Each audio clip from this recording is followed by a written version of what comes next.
Dean Curnutt says Spain's debt woes will continue to be a focus for financial markets around the world, including U.S. stocks. Dean is president of Macro Risk Advisors, which specializes in managing risk through the options market.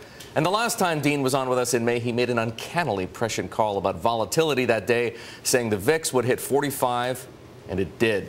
Dean, glad you could be back. Let's talk about Spain, though. Why does Spain continue to be such a flashpoint? There seem to be so many countries in Europe, Portugal, Italy, Greece, with debt issues. Why the focus on Spain? It's one word: immediacy. The U.S. government has a massive, structural debt and deficit as well, but the immediacy just isn't there, and that's why the market actually is lending to the U.S. at incredibly low rates given its fiscal circumstance. With Spain and other peripherals like Greece and Italy and so forth, it's an immediacy thing. So over the next 3 months, July, August, and September, there's about 60 billion euros of refinancing that needs to be done for these peripheral countries.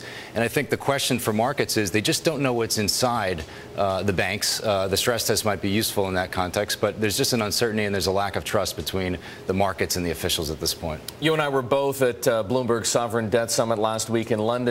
Based on what you heard there, do you have any more confidence that the stress tests we get out of the EU are going to give us the necessary clarity into the Spanish bank balance sheets, and perhaps that might alleviate some of the financing pressure on the Spanish government? Unfortunately, I really don't think so. I mean, I think, there's been an extend and pretend game, which has been helpful to some extent. There's been a lot of liquidity that's been provided.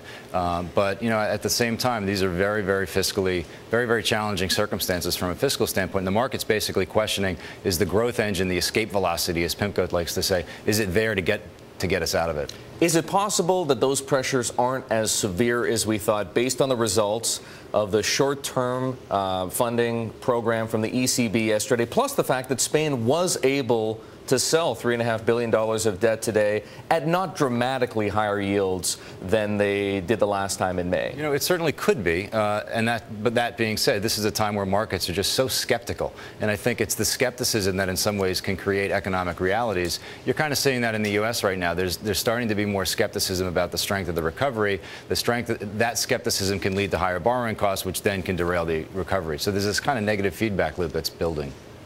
Despite all their errors, the credit rating agencies still pack some shock value for markets. Yesterday, stocks sold off when we heard that Moody's was considering a downgrade of Spain.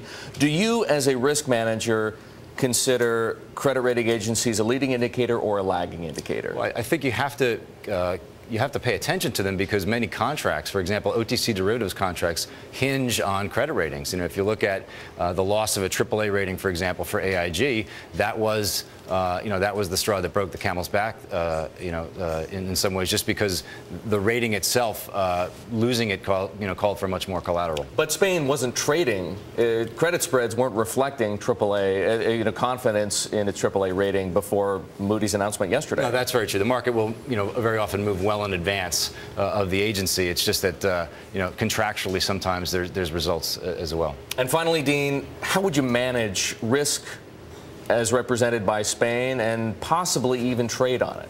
Right. So, I think you have to be looking at protective strategies. Obviously, we specialize in derivatives, so we're quite focused on it. Volatility is much higher than it was. So it's expensive. It's more expensive.